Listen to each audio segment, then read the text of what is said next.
My wife Linda and I were with 4 other couples for a much-needed evening of dinner and dancing for all of us. It had been a long winter, and we were more than ready to say goodbye to it. Linda and I had reserved a room at a neighboring hotel, while our 2 children spent the night at a babysitter's house. It was going to be a very good evening. At least I thought so. "Hey, isn't that Mark Lavaliere?" Phil, one of our friends, asked, looking behind me to see. It's him! He's coming toward us!" Dee, Dave's wife, shrieked with excitement. Mark Lavaliere was the star of our town's soccer team. Unlike many others on the team, he lived here year-round. He had a reputation as a genuinely nice guy, and was well known for both his community service and his exploits on the field. Mark became the main topic of conversation around our table, with the guys talking about his soccer exploits and the women praising his good deeds and good-naturedness. Everyone watched in admiration as he approached our table. Upon reaching it, he began to walk around it. He looked like a man on a mission of some sort.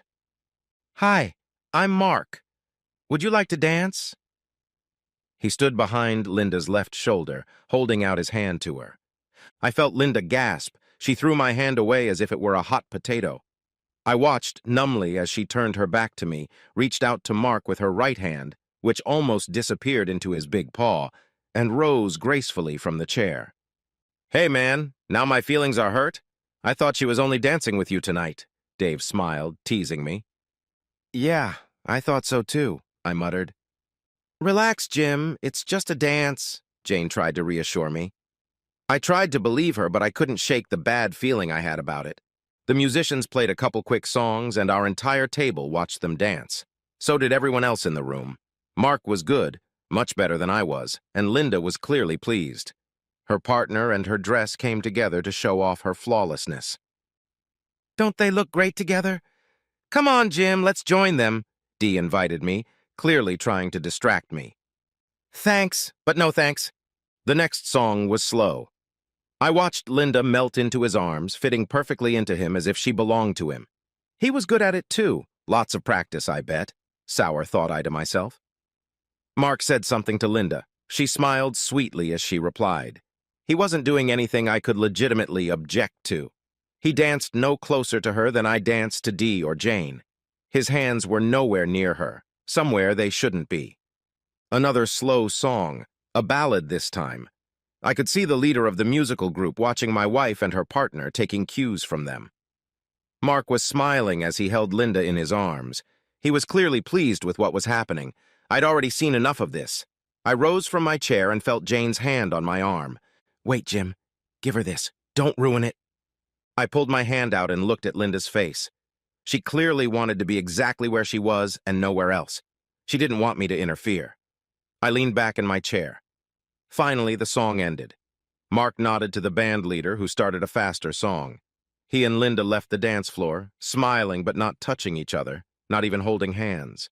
Linda smiled radiantly at him one last time as she turned, walking to our table, and Mark went to his own.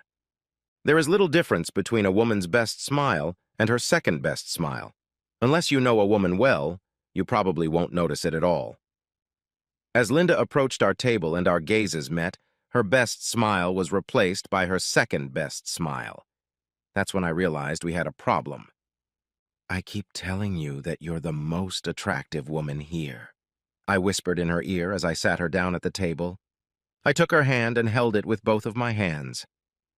"Isn't it time for the next dance in our number?" For the tiniest moment, I could have sworn Linda was scared. Her eyes widened, and I felt her hand tremble. She caught the moment quickly, however, and turned away from me, looking across the table. "Sorry, everyone. I just need to go to the bathroom right now. Linda, will you come with me?" Dee's voice could be heard far away, across our table and beyond. I was too busy wondering why she had to broadcast it to the whole room. Linda looked at me guiltily. "I'm sorry, Jim. I need to freshen up a bit, too." She got up and left without answering my question. Of course, the conversation immediately turned to why no woman who goes out with company can go to the bathroom alone. I was just beginning to wonder why my friends were working so hard to keep the conversation on that topic when Dee returned. Alone. "Where's Linda? Is she okay?" I was practically yelling. Relax, Jim, Dee said, smiling. Linda's fine, she just has some things to do. You don't have to worry about her. She's a grown woman, you know. All my friends started teasing me about worrying about Linda. It's true. I did. She was worried about me the same way. I put up with it for about 5 minutes, and when Linda still hadn't come back, I'd had enough. I got up and headed for the bar, taking my empty plate with me as an excuse. I approached one of the barmaids. Excuse me, but my wife went to the restroom about 15 minutes ago and never came out of there. She never spends that much time in there. Could you go or send someone over to make sure she's okay? The bartender looked at me incredulously. The plate in my hand gave me an idea. The wings are great. She likes spicy food, but she does have that reaction from time to time. Really, I just want to know she's okay. Her name is Linda. Here, let me show you a picture of her. I set my plate down and pulled up Linda's picture on my phone screen. The bartender started to show sympathy when a voice was heard next to me. She's fine. You don't need to check anything, Dee addressed the bartender. It's okay. I'll take care of it. She placed a 5 on the counter. I wondered why the bartender looked at me sympathetically, putting the tip in my pocket. What? Why? But she went in there with you because you asked her to. I was completely confused. Jim, she's not in the bathroom. She left the club. She left? Without me? Why? What's the matter? Why didn't she tell me? Where did she go? Is she okay? I still don't get it. Yeah. Let's go to the end of the bar where there's some privacy. I just went where Dee dragged me. It was quieter in the dark corner at the end of the bar. Dee looked me in the eye. Jim, Linda loves you. She loves you and the kids more than anything in the world, and she always will, and you know it. But tonight, she's spending the night with Mark. I stood there with my mouth open, looking stupid, my whole world over. Pictures were spinning madly in my head, or rather, what was left of them. Linda in her beautiful blue dress at the top of the stairs. Linda at dinner. Linda at the club. Linda as we fed each other wings. Linda in asshole's arms. My anger was building. So, on our special night, she'd left me for some asshole? I looked angrily at Dee as I growled those words. Jim, she didn't dump you. She's coming to your house tomorrow, and you'll have many more special evenings together. She didn't even have the guts to tell me to my face that she was leaving me. She just slipped out the back door. Jim, listen to me. She didn't dump you. Well, if she didn't leave me, where the hell is she? She's certainly not with me right now, is she? I was getting loud, and I didn't care who could hear me. Please calm down. People are looking at you. Look, I know you're hurting, but it's just today. Linda knows. We all know you're the only man for her, and you always will be. You're a good guy. Yeah, and we all know where a good guy ends up, don't we? Jim, that's not true. You're making too much of this. It's just for tonight. She'll come back to you tomorrow and everything will be the way it was before. I snorted at her. If she really believed that shit, anything I could say wouldn't matter anyway. So, girlfriend, what was your role in all of this? You didn't have to go to the bathroom, did you? My wife gave you the signal, right? She told you to stall me and interfere with me long enough for her and Mudak to escape? Yes, she asked me to do that because she didn't want to embarrass you. You'd make a scene while Mark was here. She also asked me to make sure you remembered that she loved you and she would always come home to you. Yes, I will definitely remember how much she loved me tonight. I will remember it for a long time. More like she didn't want me to be the one to embarrass her when she left her husband to spend the night with an asshole athlete. I don't suppose it occurred to you, girlfriend, to remind her that she had a husband and a marriage and she could lose them? Dee looked me in the eye. No, it didn't, because I know she won't lose you over this. You're too good a man to let that happen. I told her how lucky she was that the man every woman in the club wanted chose her. But she's even luckier to have a husband who loves her enough to get over her resentments and not do something stupid. You know she'll be willing to do whatever it takes, and as long as it takes to make up for the wrong she's done. What if there's no way to fix it? What if there's no way to fix it? Jim, I know how much you love Linda and how much she loves you. It shouldn't make a big difference. It's just one night, a one-time experience. Compared to all your years and all your love, It doesn't matter much if you don't give it to her. I know she'll come home to you, and I know you'll be okay in time." Dee spoke softly but confidently. All I could do was not grab that stupid woman and shake her until her teeth grit because she was spewing such nonsense. She must be living in some alternate universe if she really thinks that. "So if Mudak had picked you like you wanted, would you have done the same thing?" "Yes, I would." She threw her answer back in my face. "Does Dave know about this?" "No, and he doesn't need to know because I don't think it will ever happen," she said quietly. "Maybe I should tell him, 'Jim, please don't do that. Don't even think about it. I know you're hurting, but it won't help. Please go back to the table. Let us all take our minds off it for a while. You know, you danced with me once all night." She smiled invitingly at me. "I wanted to dance with my wife. But thanks to you, her and Mudak, that's not an option now, is it?" I turned my back on Dee and walked back to our table. When I emerged, the conversation at the table abruptly broke off. Averted eyes told the whole story. All of our friends now knew that my wife and Mudak were making a cuckold out of me at this very moment. "Uh, Jim, are you going to be okay?" Dave asked hesitantly, sitting Dee down. I wanted to tell him what Dee had said and ask him if he was going to be okay, but I couldn't force those words out of my throat. I guess I haven't stopped being a good guy yet. I've got to work on that. "It depends on what you mean by good." A few nervous chuckles rang out. "I mean, yeah, it sucked, but you two aren't going to do it, are you? You're not going to divorce Linda over this, are you?" "I don't see why I shouldn't," I replied coldly. Everyone at the table caught their breath. "Why are you all so surprised?" I continued. "We all know how we feel about deceit. Once it's over, it's over. We made that rule a long time ago." "But Jim, that's Mark Lavaliere." Dee stepped in. "So what? I don't care who has it. If it ain't me, it's over." "Jim, what about your kids? We all know how much you love them and how much they need you. Think about them before you do anything." Jane's kids were about the same age as ours and were best friends. "You make it sound like my wife is thinking about them right now? Well, that's why you have a nanny, so you don't have to think about your kids. I think Dee wanted it to be funny. It was too cheesy." "Come on, Jim. It's just one night. It's an opportunity she'll never have again. You're not divorcing Linda for one night." "Why not?" I looked at her. An awkward silence followed.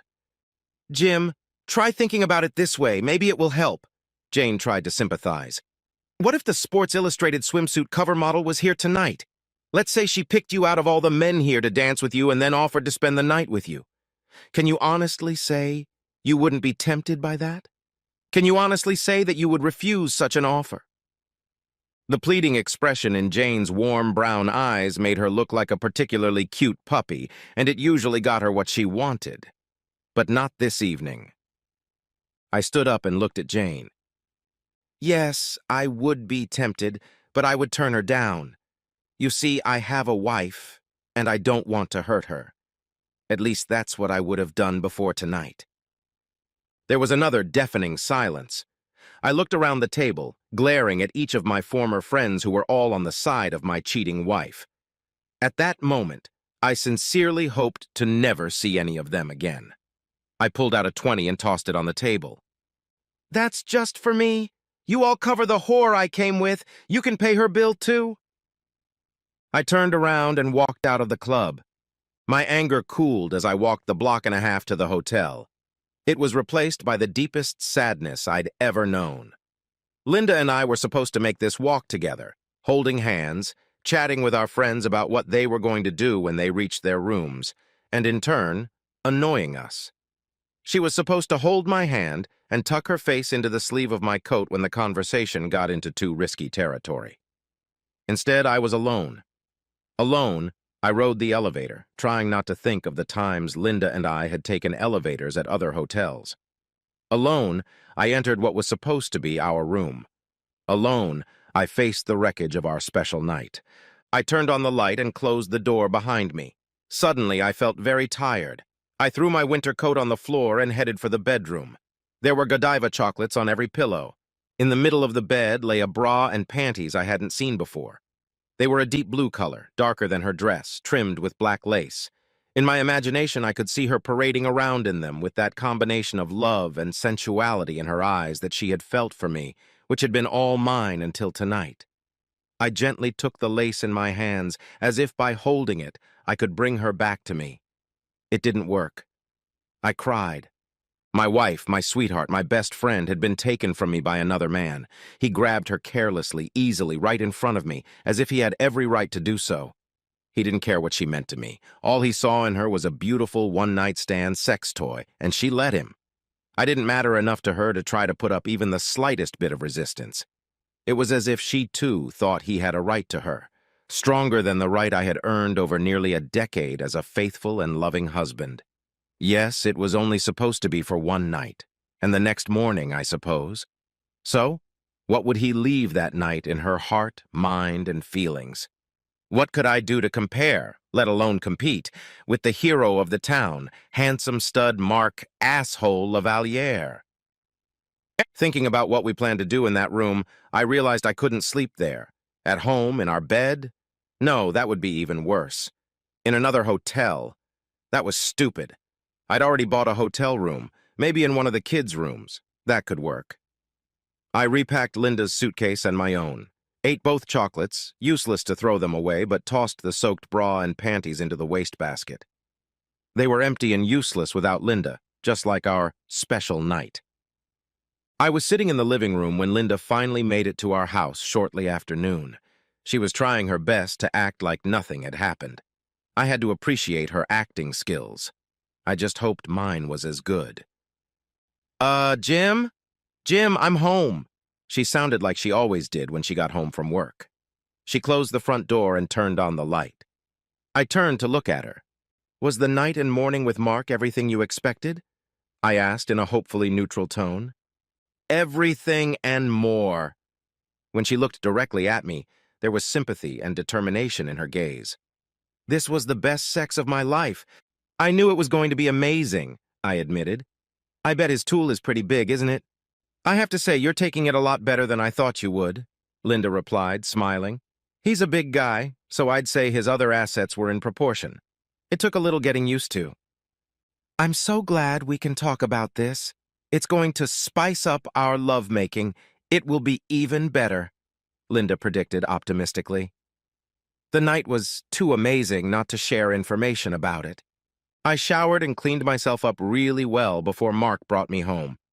I was worried you'd be upset, and having him by my side wouldn't have helped, from the word go at all. I think you had better get cleaned up, I answered honestly. Wasn't he worried about sex with a married woman and how your husband would react?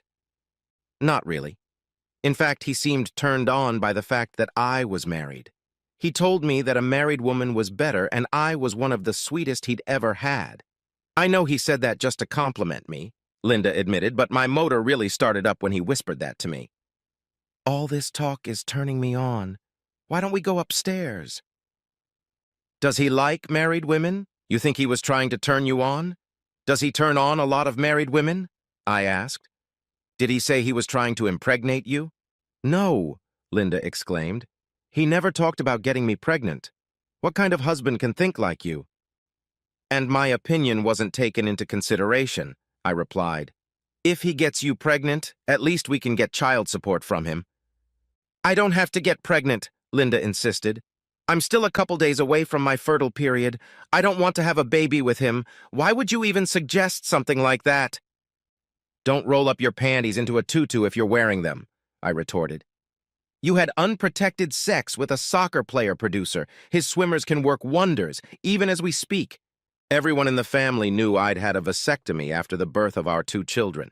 Our family was complete, and we didn't want the stress of worrying about an unwanted pregnancy. Don't turn the best sex of my life into a negative. I'm not getting pregnant. Well, if you're so sure, I replied, obviously softening on the subject. Have you figured out how you're going to react when friends and family start asking you about your night of incredible sex? Will you tell them how great it was, how much you enjoyed it all, and how proud you are that he chose you for the night? I see no reason to bring it up with other people. We'll just keep it between us, Linda replied naively. When Mark chose me, it was pretty quick. Were you surprised? I just stared at her for a few seconds. I was very surprised. Your plan is to just hope no one ever mentions your entertainment? Isn't that like hiding your head in the sand? The 8 people who had dinner with us know you ran away, and a few other visitors and club employees. Our friends won't tell anyone, Linda assured me. No one else knew I left with Mark, so I don't see any problems. You seem to have thought of everything, I replied, nodding in agreement. Can I ask why you left without telling me? You must have known I would worry. I knew you would never agree to it and would try to stop me. I'm sorry I didn't trust you to make my decision. Most husbands would have made an unpleasant scene right now, Linda reasoned. I appreciate your understanding. Let me be clear. Did you really think I would get upset and try to stop you from being with a soccer star? I wish you'd stop calling it fun. It sounds vulgar and cheap. In answer to your question, I really thought you'd be upset. If your wife leaves the restaurant to make love to another man, it can be a little awkward, she concluded. Are you saying you were going to humiliate me in front of our friends? I asked thoughtfully. No, I didn't mean to humiliate you. It's just that a lot of husbands will see it that way. A man's ego is such a fragile thing. I realized that you love me without reservations and we can solve any problem. My night with Mark might create a little bit of a roadblock. And I think I was right. Let's go upstairs and make love. It's time you got your wife back. I need to mow the lawn. I was supposed to do it this morning, but I got distracted, I replied, and Linda's smile suddenly disappeared. Did you get some kind of health certificate or something from your lover? We can't have sex until we know you're clean. There are some very nasty diseases, and let's not forget HIV. That's if you think about it, not to mention any documentation he might have had. He could have contracted something after being tested. I hear he's a real man whore, I stated, putting emphasis on the word whore. He's a professional athlete, Linda protested. He has to get tested all the time. He's a very neat and clean guy. You don't have to worry about Mark passing me anything. You're right. I don't have to worry about that. I don't have to worry about that, but you do. I Googled it this morning, I added. It can take up to 6 months after infection to develop antibodies to HIV. You'll need to be tested for STDs and HIV now, and then tested again for HIV in 6 months. Are you serious? Linda demanded an answer. You know damn well Mark didn't give me HIV. You're just being petty. Yeah, I probably won't blow my brains out playing Russian roulette, but I'm not going to play it anyway, I replied patiently. 6 months will go by fast before you realize it, unless you're going to sleep with him again. It'll change the schedule a bit. It was just one time, Linda exclaimed. I'm your wife. From now on, I won't have sex with anyone but you. I want to be your loving wife as long as we are both alive. You and the kids mean everything to me. There will be no second time with Mark. Yeah, I almost forgot how much we meant to you last night when you were in Mark Laval's bed. Thanks for reminding me. Linda must have noticed the sarcasm in my reply. You really don't like that I spent the night with Mark? You just pretended to be happy for me to find out what I was doing with him. I expected more from a man who claims to love me. If you mean me, you'll never make the mistake of judging my character correctly. The good news is that you certainly weren't disappointed last night, I parried. Linda seemed to experience an epiphany. She looked worried. Jim, I never meant to hurt you or embarrass you. I love you. We can get through this. Let's never discuss this again. We can work to get back to where we were before yesterday if we try. You're the only man for me. Why should I believe that when you very publicly told me to go fuck myself as soon as some stud told you he wanted to fuck you? How do I know it won't happen again? I demanded an answer. What if he calls you in a week and tells you he wants more? What then? I'll tell him that my husband is the only man who gets a piece of my married ass, Linda replied hotly. I've been hit on several times over the years, and I could always say no to a guy like that. I just stared at her until she broke eye contact and looked down at her feet and her face turned red. I need to mow the lawn, I said, heading for the garage. Mowing a big yard is good because it gives you time to think. I did just that, spending a couple hours cutting the grass and trimming the edges. When I finished and went inside to get a drink, the house was quiet. I looked for Linda and found her asleep on the couch. I assumed she hadn't gotten a good night's rest the night before. I washed my face and walked into the small room where we have a desktop computer. I turned it on and logged into Facebook. The first thing I saw was a message from a friend from work. I don't normally use Messenger, but I clicked on the icon. "Jim, you should check out Jane Freeman's page. It's about you and Linda. I hope it's all bullshit," was the entire message. With a sense of dread, I typed Jane's name into a search and found her immediately, and went to her home page. It only took me a few seconds to find the message my friend was referring to. Jane incoherently described her evening at the posh Chez Pierre restaurant and the surprising turn of events. She never once mentioned Linda or Marc Lavaliere by name, but that was just about the only thing she left out in her account of that evening. It seems that one of her friends was approached by a famous soccer star during dinner and asked to dance. After a few dances, she apologized and went to the ladies' room and never returned. It didn't take long for her friend's husband to look for her until another friend of his wife's explained that she had left with the famous athlete. I thought I could dodge the bullet aimed at my heart because after reading the post twice, I saw that no names were mentioned. Then I read a few responses. A woman whose name was unfamiliar to me commented that she had seen Linda Bennett dancing with Marc Lavaliere for a few dances. A little later, she noticed Linda's husband standing alone at his table. Linda was nowhere to be seen, nor was the famous Marc Lavaliere. That was all it took. Dozens of comments about Linda, Mark, and me, or any combination of them, were immediately posted. I reviewed the comments and concluded that most of them identified me as a wimp and a cuckold. Linda was a girl of easy behavior. Mark, for his part, was handsome and a lucky bastard. That's it. That's the answer to Linda being able to trust her friends. I was disappointed, but not surprised in any way.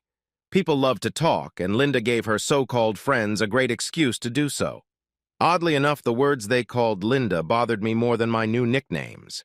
It was a little easier, though by no means pleasant, to be considered a wuss and a cuckold than when my wife, the mother of my children, was called a whore, a slut, a slut, a slut, a slut, a slut, and sometimes all three epithets at once. I worked in marketing for a large company and knew a lot of tricks for showing shit the right way, but this was beyond anything I had ever encountered. How could I protect my wife and kids? Hell, what should I try to do? Linda had fucked not only the soccer player, but our entire marriage. He was floundering in the shit. My boss at work always preached that we needed to think outside the box. I sat at the keyboard for half an hour before an idea began to form. It wasn't so much a solution as it was a direction for the conversation. Linda and I would suffer greatly, but why not? Somehow Linda had decided it was okay to sleep with a complete stranger, albeit a famous one. Somehow I had given her the impression that I would forgive her for it. Was she right? Could she shit on me, humiliate me in such a horrible manner, and then be forgiven? At that moment, it seemed unlikely. I decided to risk everything.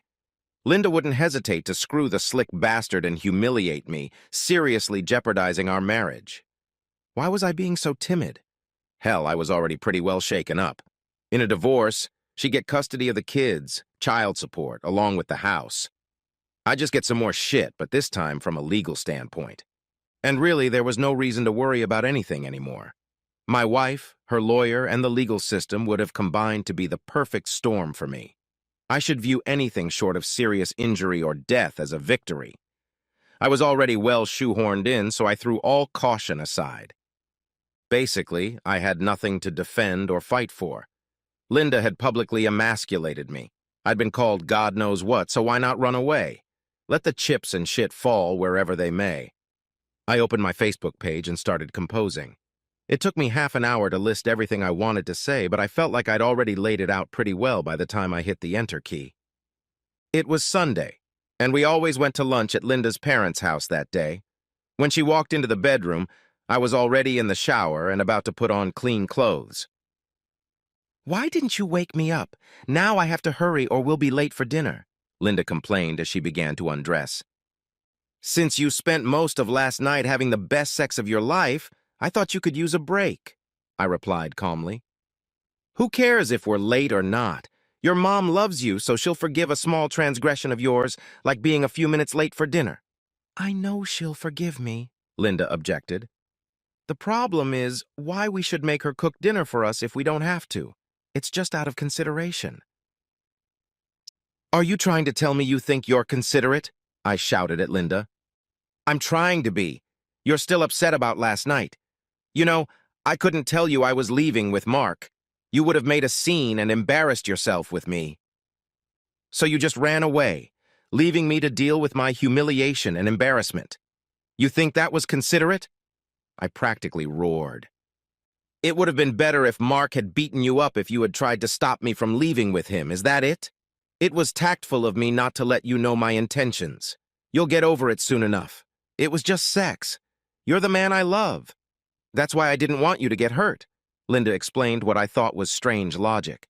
Interesting, was my calm reply. You think you saved me from pain when you got into his bed? So that was the sacrifice you made for me. I feel so much better now. It wasn't a sacrifice, and we both know it. It was something I had to do, and you trying to stop me would have ruined this magical moment. I'll never see him again, but I'll always have beautiful memories. It was a beautiful night, Linda concluded. I didn't talk to Linda on the way to her parents' house. We picked up Emma and Tommy from the babysitter. When we entered Linda's parents' house, we were greeted with absolute silence. Mom, is something wrong? Have you been crying? Linda asked worriedly, hurrying over to her mother. Is Dad okay? I don't think so, her mom replied. I didn't expect you here tonight. I thought you were probably going out with your boyfriend again. My boyfriend? What are you talking about? Demanded an answer from a suddenly angry Linda. Did Jim talk to you about last night? He didn't have to say anything. My friend, Brenda, has told me quite often about another friend's Facebook page where you were mentioned. It's all about you leaving Jim and spending the night with some basketball player, Linda's mom said, before finally breaking down. I don't know what anyone said or wrote, but I never broke up with Jim, Linda stated. We're still happily married, aren't we, Jim? That may be a slight exaggeration, I admitted as Linda fixed her gaze on me. And I'd like to make it clear that this was a soccer player, not a basketball player, and Linda was exceptionally happy this morning. By this time, our two kids knew something was wrong. Grandma was crying, and Mom was looking at Dad with an angry look. As soon as Linda's gaze left me and saw the sadness on our children's faces, she went into mom mode. We're going to pick up the kids and go home, Mom. I will call you during the week. Don't believe everything you hear or read on Facebook. Jim and I are happily married, and I certainly don't have any other boyfriends. Let's go, you kids. The drive home was cold. Linda spent the entire time reassuring the kids that their parents were happy and everything was going well. By the time we got home, both Tommy and Emma seemed more relaxed. As she heated up the leftovers, the kids ate and finally went to bed, Linda decided we needed to talk. She had always believed that the best defense was a good offense. Why did you tell Mom you weren't happy in our marriage? That only made her more anxious. What the hell did she read on Facebook? Who said I had a boyfriend? I think she probably read Jane's Facebook page. Several posts used the term sex buddy, not boyfriend. Your mom was just being polite. Jane posted about Mark and I making love. She would never do that, Linda protested. Technically, it was a post about Mark beating the crap out of you. The word love was never mentioned there. I turned my phone off last night and forgot to turn it back on, Linda realized. I need to check my messages. I knew shit was about to hit the fan, so I found something to do in the kitchen when Linda turned on her cell phone. For the next few minutes, I could hear Linda moaning, cursing, and sobbing as she read her messages. After about 10 minutes, she slowly walked into the kitchen. Her eyes were red and puffy, and her nose was streaming. She looked as miserable as she had ever looked before. I was surprised that Jane had written about me leaving with Mark. I thought my friends had more respect for me. But what really hurts is the crap you posted on your page. How could you humiliate me like that? Do you realize how much that hurts? Actually, I do. You did the same thing to me about 24 hours ago. It wasn't intentional, Linda objected. It was just your ego. I never meant to embarrass you. That's why I slipped away without making a scene. I'm sorry if my posts embarrassed or humiliated you. That was certainly not my intention. I was just caught up in the moment. You are the woman I love and want to spend my life with, I replied, but without sincerity. How can you write that it's great to have a wife who's been screwed by Marc Lavaliere himself and not demean me and yourself for that matter? Linda demanded. The cat was already out of the bag, so I felt I needed to get ahead of the story. I didn't want to look like a husband whose wife completely disrespects him and humiliates him in public. I decided to play the willing cuckold rather than the betrayed husband. Cuckolds stay married, and devoted husbands dump the cheating bitch wife as soon as possible, I explained. Are you out of your mind? You made me look like a whore. Why would you think that? I asked. How does that make you look like a whore? You're shitting on me, aren't you? Linda asked angrily. Doing all those things is just the definition of a slut, asshole. I'm a little confused. If these actions define a slut and you've done them all, doesn't it follow that you should be considered a slut, especially since you did them all to a man you literally just met? What's the problem, really? You really are a little man, Linda growled. Just leave me alone. You can sleep on the couch. As soon as the words were out of her mouth, I dashed for the stairs. I jumped 2 steps at a time and rushed to our bedroom. By the time Linda got there, I was lying in bed with my eyes closed. I said you should sleep on the couch, Linda said firmly. Go to hell, you whore. This is my bed, and I'm gonna sleep here. I'm not going to sleep on the couch, and don't call me a whore, Linda insisted, as I squinted to make sure she didn't have a gun. I have to admit that I used to be much more concerned about your desires before Marc Lavaliere devastated the hell out of you, I stated calmly. I'm staying in my bed. You can sleep wherever you want, just like you did last night. Linda snorted, sobbed, and sobbed her way to sleep. I didn't get much sleep last night, so I fell into a deep sleep while she relived her misery. The next night was not much better. Linda was in a quiet rage when I walked in the door after work. Everyone at my work was asking about my weekend. A few people even asked about Marc. One woman wanted to know how big his buddy was. I hope you're happy. Happy? Hell yeah, I'm happy. When I came into work today, there was a melon-shaped soccer ball on my desk. When I came back from lunch, there was a Lavaliere jersey on my desk. Bob Jefferson, the asshole, advised me to buy a cuckoo clock. You have your problems and I have mine, so leave me alone, I replied angrily. So you're starting to see the consequences of your actions? Linda replied with a chuckle. Maybe you should think a little before you post nonsense on Facebook. I humbly submit that this would not be a topic of discussion if you could hold your feet together. We are dealing with the consequences of you being a cheating wife, not my attempt to blog about it. I walked into our living room and played with the kids until dinner was ready. The kids chatted during the meal, but Linda and I didn't talk to each other. We only tried to talk to the kids. Linda put the kids to bed shortly after we finished dinner. I heard her go into the bedroom and slam the door as the kids fell asleep. I finished cleaning up the kitchen before logging into my Facebook account. 15 minutes later, Linda came down the stairs. You wrote that I needed to get tested for STDs and HIV. You're ruining my life. Do you have any idea how embarrassed I am? My own mother agreed it was a good idea. Why are you being so childish, selfish, and self-destructive? Let's look at the situation. We went out to a nice dinner with friends. A famous athlete told you he was willing to sleep with you if you could sneak away from your husband, which you did. Meanwhile, I was thrown under the bus, left with my bag and completely shoehorned in, figuratively speaking, of course. 8 people we were friends with knew that you left me to have fun. Explain to me how that wasn't childish, selfish, and, as is now quite obvious, self-destructive. I was just trying to have a good time, one affair in a monogamous relationship in a lifetime, Linda insisted. You wrote and posted that crap to hurt me. I wasn't trying to hurt you. You say that all the time. Maybe you believe it, but it's bullshit and crap, I replied, mulling over Linda's words. You knew I would be humiliated. You admitted it when you told me that you were surprised at how well I tolerated your late-night sex. You expected me to be very upset, but you made the choice anyway. You claim I intentionally hurt you, but the pain you caused me was just collateral damage. Now you think I shouldn't do anything that hurts you just because. I just realized I have no idea why you think I would consider your feelings. I'm your wife! You're supposed to protect me, take care of me. What you're doing is hurting me, Linda whimpered. Do you expect me to fulfill my manly duties after you've given up your womanly duties? Do you have the nerve to try to take your place on the throne? I angrily demanded. It may not seem like it, but I'm doing this for us. It's the only chance we have of staying together. Are you out of your mind? You make me hate you. How can your cruel words and actions make me want to stay with you for even one night? Instead of answering, I headed upstairs to go to bed. I wanted to make sure she couldn't lock me in the bedroom. I wasn't in the mood for symbolic gestures. The next evening after work was less stressful.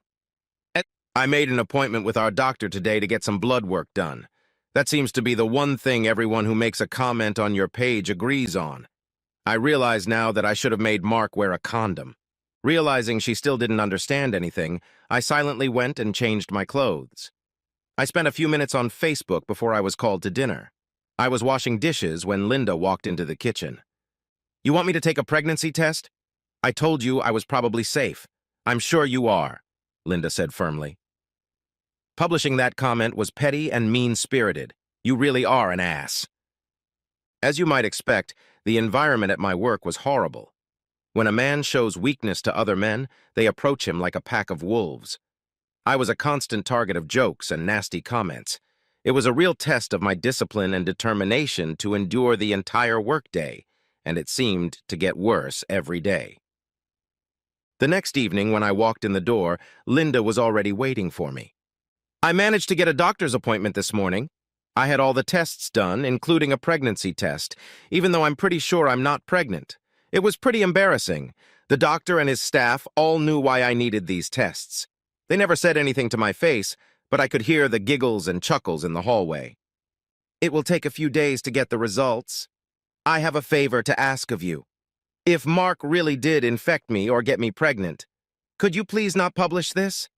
He's really not a bad guy, and it would be embarrassing for both of us.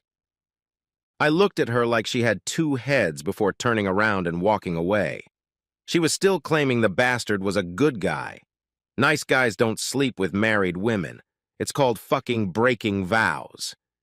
When the kids were done eating, I pulled out some chopsticks with absorbent cotton on the ends and told the kids to open their mouths. As I was swabbing, Linda suddenly realized what I was doing.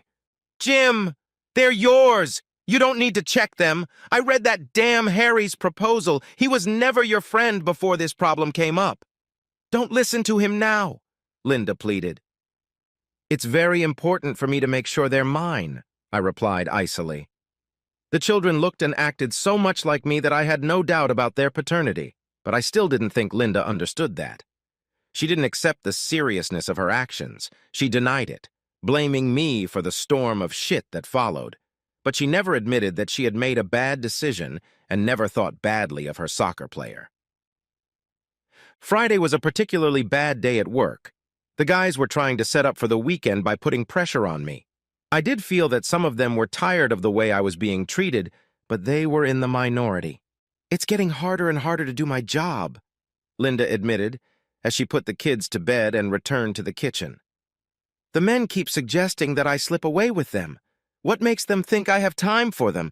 At least Mark is famous, rich and good-looking, but he was a mistake.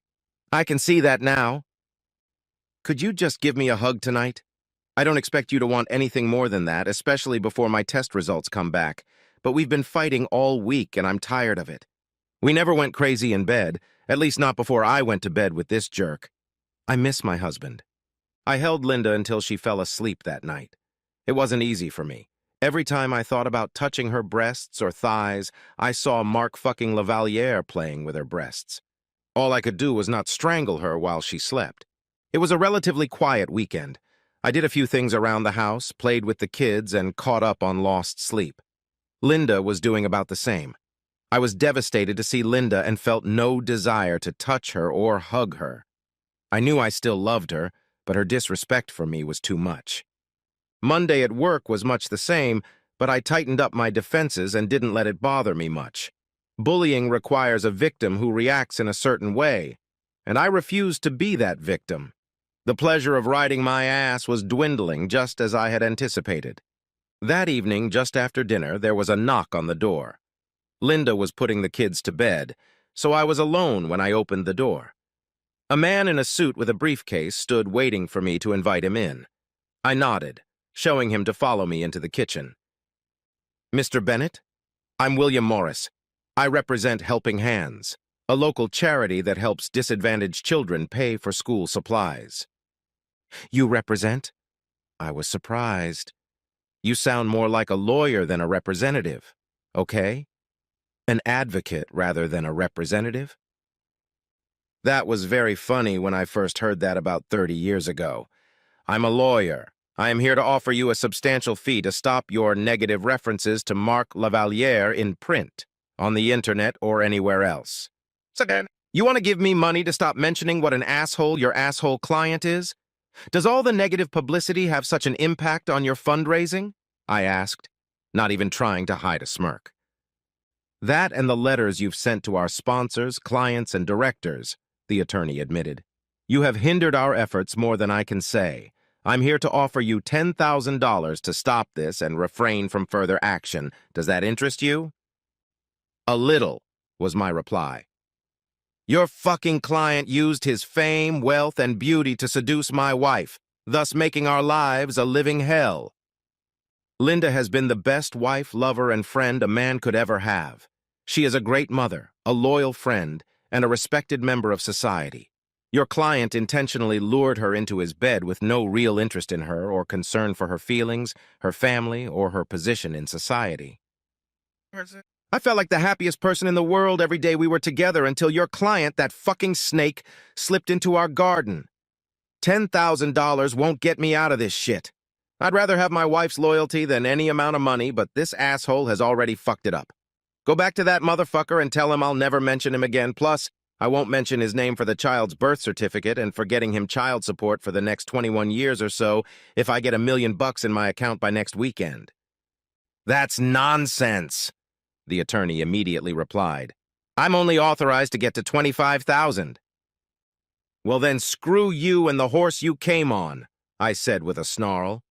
"My wife's virtue was priceless, and your offer is just an insult.